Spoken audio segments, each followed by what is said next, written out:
Hi, நான் உங்களில் ஒருத்தி பேசுகிறேங்க. இன்றைக்கி நம்ம பார்க்க போகிறது ஒரு ஈஸி அண்ட் இன்ஸ்டன்ட் ரெசிபிங்க.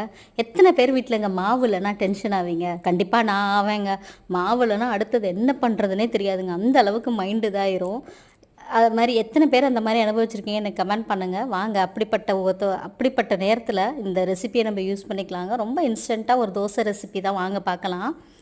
2 தக்காளி எடுத்துக்கோங்க, இது மாதிரி கட் பண்ணி போட்டுக்கோங்க. அப்புறம் இஞ்சி, பூண்டு, வரமிளகாங்க போட்டு நல்லா நைஸ் பேஸ்ட்டாக அரைச்சிக்கோங்க. இந்த மாதிரி தாங்க, நல்லா நைஸ் பேஸ்ட்டாக அரைச்சிக்கோங்க. எந்த திப்பியும் இல்லாமல் நைஸாக அரைச்சிக்கோங்க. அரைச்சிட்டு அது ஒரு பவுலில் ட்ரான்ஸ்ஃபர் பண்ணிடுங்க. அதுக்கப்புறம் 1 கப்பு ரவைங்க, அப்புறம் 1/2 கப்பு அரிசி மாவுங்க, அப்புறம் 1/4 கப்பு கோதுமை மாவுங்க. இதை 3யும் சேர்த்து நல்லா அந்த தக்காளி நம்ம அரைச்ச பேஸ்ட்டோடு நல்லா அந்த மாதிரி மிக்ஸ் பண்ணி விட்டுருங்க. நல்லா கொஞ்சம் தண்ணி ஊற்றிக்கோங்க. இது எப்படி இருக்கணும்னா, நம்ம ரவை தோசைக்கு மாவு கரைப்போம்லங்க, நல்லா கொஞ்சம் தண்ணியாக அந்த மாதிரி பதத்தில் இருக்கணுங்க.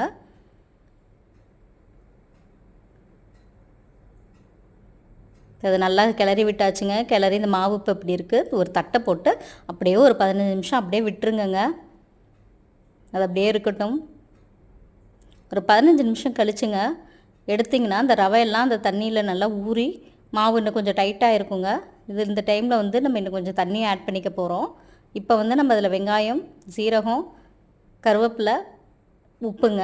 என்கிட்ட கொத்தமல்லி தழை இல்லைங்க, கொத்தமல்லி தழை இருந்தால் கூட நீங்கள் அதையும் போட்டுக்கலாங்க. போட்டு இந்த மாதிரி நல்லா எல்லாம் ஒன்றோட ஒன்றா மிக்ஸ் பண்ணி விட்டுருங்க. இப்போ கொஞ்சம் தண்ணி ஆட் பண்ணிக்கோங்க.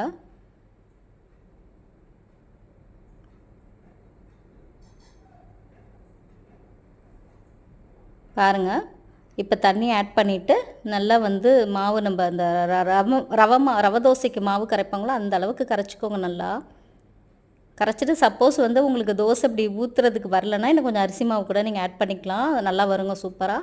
நல்லா தண்ணியாக கரைச்சிட்டு இப்படி ஊற்றி எடுத்துகிட்டு கொஞ்சம் சிம்லேயே வேக வைங்க. அப்போ தான் கொஞ்சம் முறுவலாகுங்க. ஹையில் வச்சிங்கன்னா அடியில் தீஞ்சிருங்க. அப்புறம் தோசை ஒரு மாதிரி வளவலன்னு சாஃப்டாகவே இருக்குங்க. இந்த அளவுக்கு முறுவலாகுனா கொஞ்சம் சிம்மில் வச்சு எடுங்க. சூப்பரான தக்காளி தோசை, இன்ஸ்டன்ட் தக்காளி தோசை ரெடிங்க. தேங்காய் சட்னியோடு சாப்பிடுங்க, சூப்பராக இருக்குங்க. வீடியோ பிடிச்சி